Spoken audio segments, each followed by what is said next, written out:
train yards, thinking about graveyards. I wonder, Lord, what would they ever write on mine? Another soul laid to rest on a cold Montana morning, just trying to make it north of 49. Morning, guys. So it's the 20, I don't even know why I try and give you guys dates. 21st, 2nd, 3rd, something like that.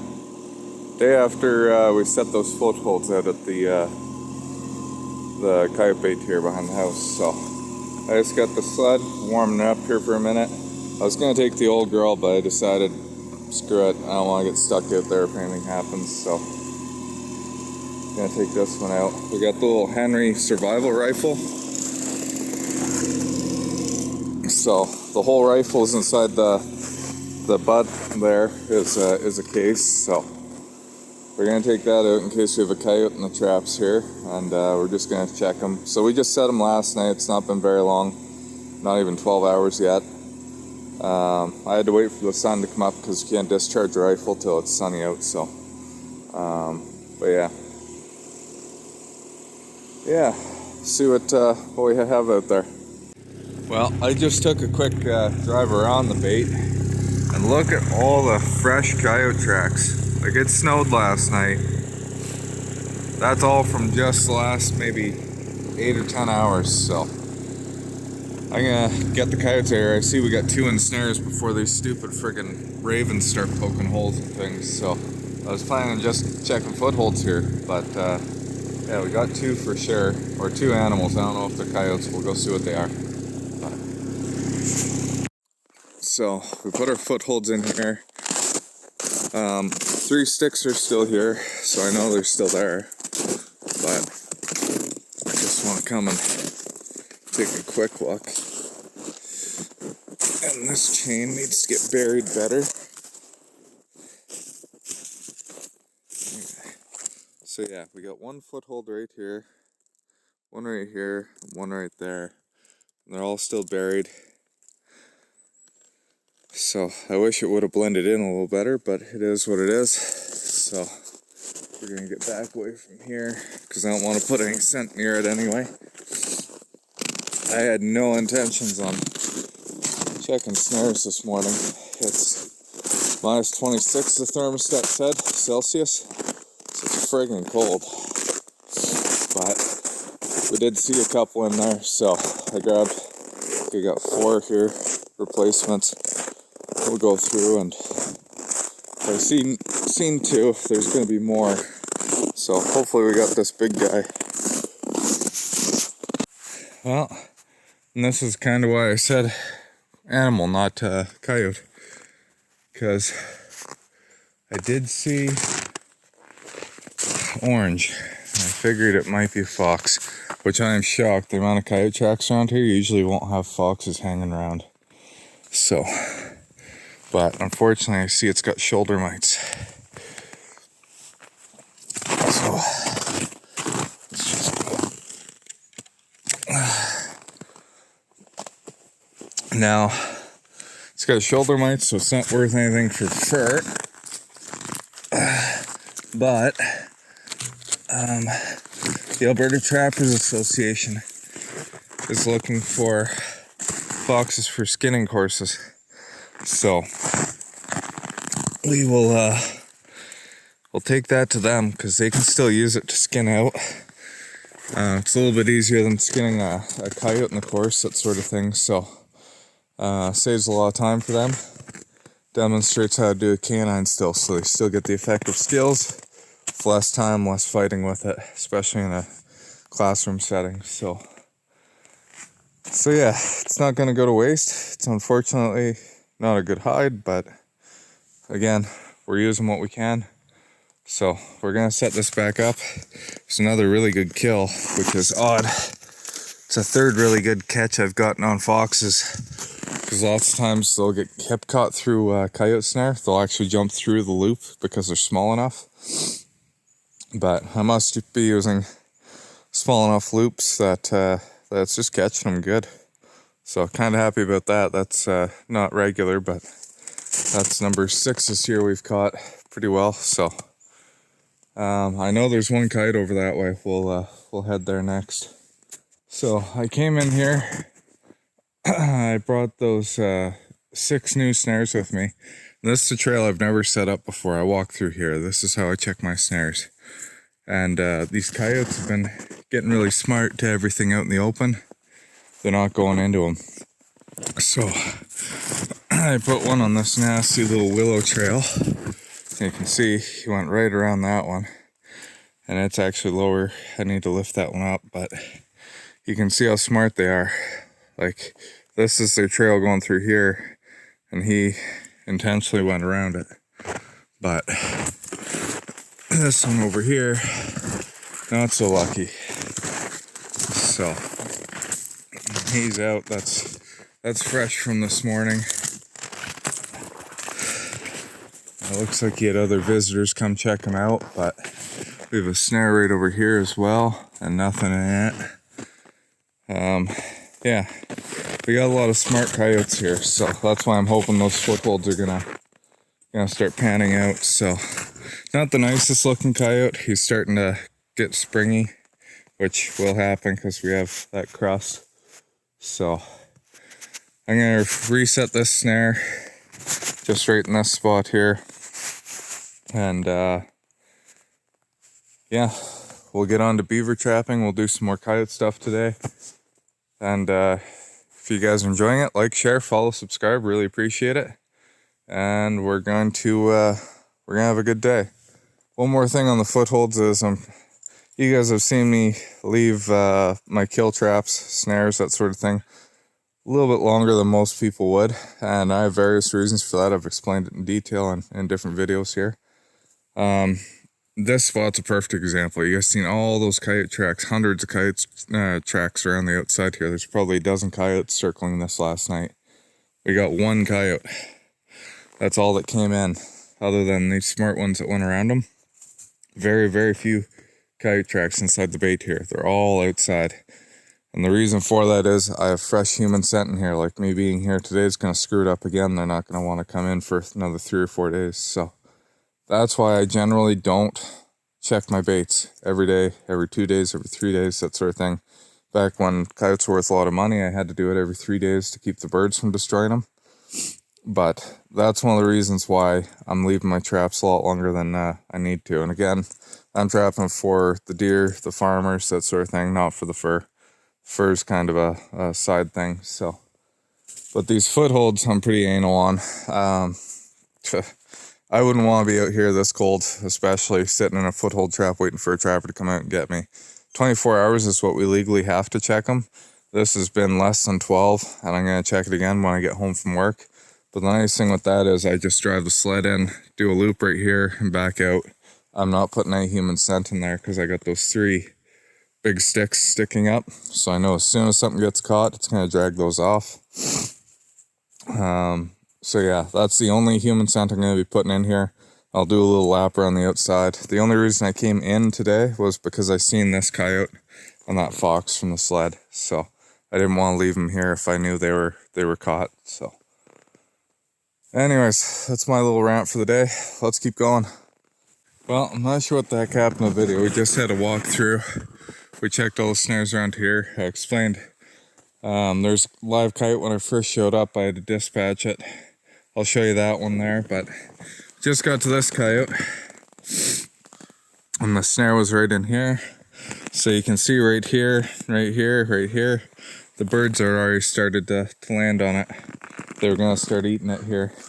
And it's not froze solid. It was minus low 20s here last night. So this was caught last night. You can see, like, not frozen. So I forgot to bring my pliers with me, so hopefully I can get the snare off by hand. Actually, I didn't bring any replacement snares either. What the heck? So, but I just wanted to show you, like, this cable where it's laying slack. Like, that's the beauty of these springs. You don't get that in the conventional snares. You need them to wrap around stuff and that sort of thing. These springs are absolutely deadly. So we're gonna get this out of here.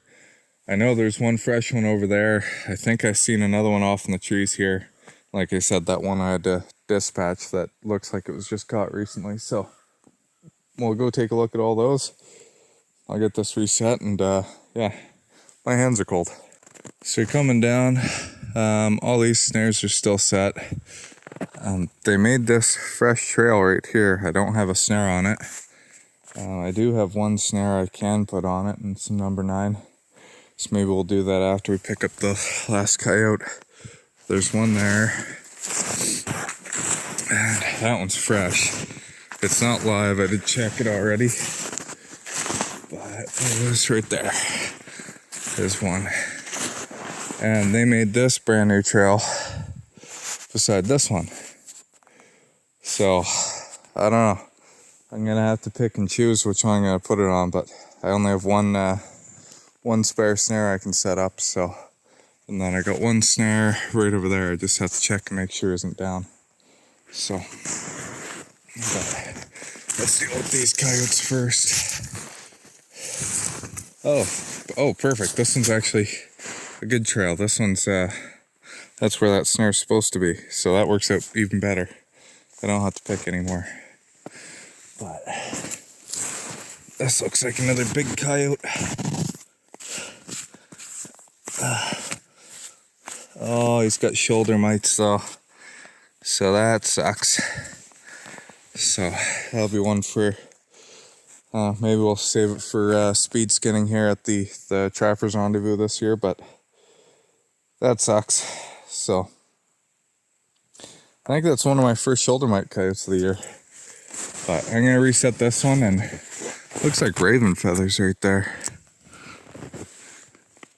It is too.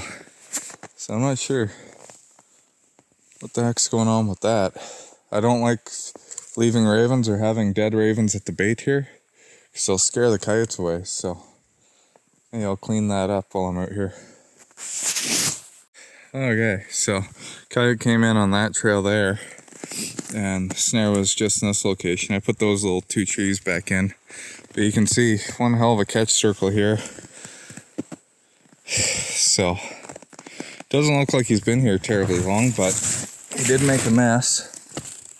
And there is no spring on this snare, which was kind of what I figured when I seen that big blow up. So most of the time you can really tell the difference between like one of these spring snares and the conventionals. And I can see that one's conventional. Here, I'll zoom in from here, so I'll have to go up to him. You can see that one has no spring. That one does. So the ones we're replacing them with all have springs on them now. So I'm out of all the conventionals. I don't ever plan on going back to them. And that's kind of what we're doing with that snare testing. It's just showing the humaneness in these versus the new ones. So hopefully we have a good correlation. I'm not really sure. I think it's about 25% of my catches haven't been great. There's been a couple of non-springed ones that have been excellent catches, and there's been a couple springed ones that have been absolute wrecks. So, but yeah, hopefully we're gonna see more of a trend. I think I'm at 20. This is number 22, 23, 24, 25. So we're at 25 coyotes now. We have the last 5 to do up yet here to see the results, but hopefully we'll end up with about 100 coyotes by the time we're done this year. So I'm starting really, really late. I should have been out here, second week of November kind of thing. By the end of November, I should have had 60 or 80 coyotes at least dead. But yeah, I kind of put it off this year. So we'll see what happens. And it'll be interesting to see what my goal originally was 150 coyotes. I'm thinking if I get to 100, that's pretty good for this year for how late we're starting. But we'll see. Okay, one more coyote to go check, and that's the one I had to put down, so we'll get to that. Okay, so we're at this last coyote here. This one, you can see again, good catch circle, but it's not overly destroyed. Like, it's probably been here a few hours. Sorry. It's probably been here a few hours at the most. Maybe even 20 minutes. Could have done this. Like, he hasn't been fighting here very long. So, take a quick look. It's a healthy coyote at least. But he knew exactly what he was doing. Like, he was chewing on this wire as soon as I pulled up. So, it's a bigger coyote. Older coyote. Actually, holy crap. Look at that. Give me 1 second here. I see why he knew what he was doing. He's been caught. Oh no. I thought that was a missing leg. Something's wrong with this. He might have caught it in a snare before. I don't know. He's got a broken leg here. But yeah, he started chewing on it as soon as I rolled up. So I had to come over and dispatch him really fast. No, I don't have a gun with me. I know that question's going to come up here. I do dispatch them. It's in accordance with all provincial and federal laws. So, yeah. I don't like dispatching animals. Doesn't matter whether I'm using a firearm or anything else. That's not where I get my enjoyment in snaring or trapping, snaring, anything like that. Same with hunting. I really don't have any desire to go shoot animals. It's not what I'm in it for. So at the end of the day, this is farmland. This farmer always asks me to come out here and help out with this because he has so many problems and helping the deer out, that sort of thing. So getting these coyotes out is priority number one. I really like the fur. That's my number one, is why I'm into trapping. Is I actually started off skinning and fur handling for a friend, and then I got into trapping later. But yeah, so it was dispatched legally in accordance with all the laws. Don't anybody worry about that one. I mean, you can if you want, but it's not going to go anywhere. And I don't show the live animals on camera. I don't show the dispatches on camera either. They are humane. It is extremely quick, but it's just not good optics, unfortunately. And there's people that'll use it for alternate reasons or alternative reasons. And yeah, I wish the world wasn't such a crappy place and people could just show everything and be honest with each other. But that's not the world we live in. So, yeah. But yeah, so we're gonna test this snare. I don't know which one this guy's got on him. I don't want to get all bloody searching for it either, so my guess it's not a spring snare. I don't even feel it on him. Oh no, it is there. Okay, good. We can test that when we get home. So anybody watching wants to fact check me or confirm, you can always make sure it's one with the bust up knee. We'll test and you can tell pretty clearly when I'm skinning it if it's the same coyote or not. So yeah, trying to be as transparent as I possibly can with you guys. I don't think this coyote was caught very long. You can see all these little twigs and everything are still up here. He just got caught, I'm gonna say, within the hour. And all these coyotes are fresh. Like, none of them are froze solid, so that's pretty interesting. Yeah. So I'm gonna get this guy pulled out. Gonna fix this snare. I got one more snare that's down in the snow over there. I'm gonna lift up. These blowing winds are really screwing with everything. Every other day we have nasty winds here. So, but I'll get this done and we'll head out to one more bait before we get beaver trapping. So, just for reference, these are all coyote tracks here. This is coming from this bait that I put in, so we got a lot more coyotes to play with here. And there's no shortage of them for anybody out there that's concerned they're going to go extinct. That's not a sane way of going about this. There's no way to eradicate coyotes, so. And these are all fresh tracks from last night, because again, it snowed, so. Okay guys, so we're back at this spot here where the farmer's He's got his dead pit. So this will be our first check on this one. I don't see or hear anybody pulling on snares, which is nice. So everything should be dead if there's anything caught. So, but tons and tons of coyote tracks coming in. Still got a full cow here. I don't know why they haven't dug into it, but maybe the other side is chewed up. Oh yeah. No, they haven't really gotten into it, which I'm surprised with how cold it is, but so grab a handful of snares. I usually don't trap weasels here just because there's tons of mice and that sort of thing, so I'll let them do their thing, but I decided to throw a little weasel box here, just try and get my numbers up a little bit. So, but I'm gonna grab a handful of snares, start going, because it is chilly. Well, this has been the story of this bait. Just knocked down snares, and you can see the fresh coyote tracks going past them.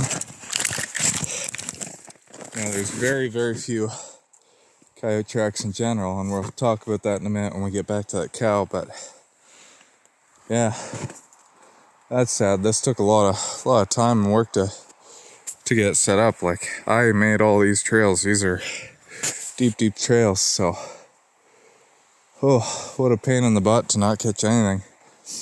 I think I have 3 or 4 snares left here, so hopefully, but I don't see anything. Okay, so that was kind of disappointing, but not a single coyote. And I mean, there's 2 spots where there were snares knocked down I might have caught, but they were going around the few snares that were set up anyway. So what I wanted to talk about here is when you are dealing with farmers, ranchers, that sort of thing, and this isn't a vax or unvaxxed conversation, it's nothing political, it's just the facts here. So he dumps these cows out. These were dumped about a week and a half, 2 weeks apart. It's been a week since we've been since he dumped that one out. It was dumped the day I think we came out. You can see a staunch difference what 2 weeks can do, but you gotta think, this was pretty well like that last week when we were here. The difference between these two beef is this one had shots, it was dying, it was sick, so the farmer did what he should do and what he could do, and what humanely he should do is give this this cow a shot of whichever drug it was or anesthetic it was, to try and make it better and not have it die. So he did everything right. There's nothing against this, but if you have farmers bringing beef out to your baits, that sort of thing, ask them before they put it out there, has it been vaccinated, or did you give it shots before it died, that sort of thing. If they say yes, don't take it. Like, nothing will touch this cow. It can be minus 60 and the coyotes will barely touch that thing. They'll just do it if they absolutely have to stay alive. They don't like anything being put into their food, which is kind of funny because that does spill over to humans, I'm not gonna lie. But from the coyote aspect, if your farmers have given the cows shots before they died, don't use them for bait. You're not gonna have coyotes coming into them. If they're unvaccinated before they die, and I'm not talking about unvaccinated their entire life, it's in the last maybe week, 10 days before they actually died, if they've been given shots, this will be the result. But this was one that he probably just woke up. It was fine the night before, it was dead in the morning, brought it out here, and it was 80% gone within 5-6 days. So just something to think about. This isn't the first time it's happened. It's happened every year I've trapped, because I do a lot of this. And at one point I had about 35 coyote baits. Most of them were on dead pits like this. And the rest of them, farmers would actually drive stuff out to where I had coyote snares because they were nearby. And time again, same result. And it's always because they got vaccinated in the last little bit. So, or they got given shots, medication. So, food for thought.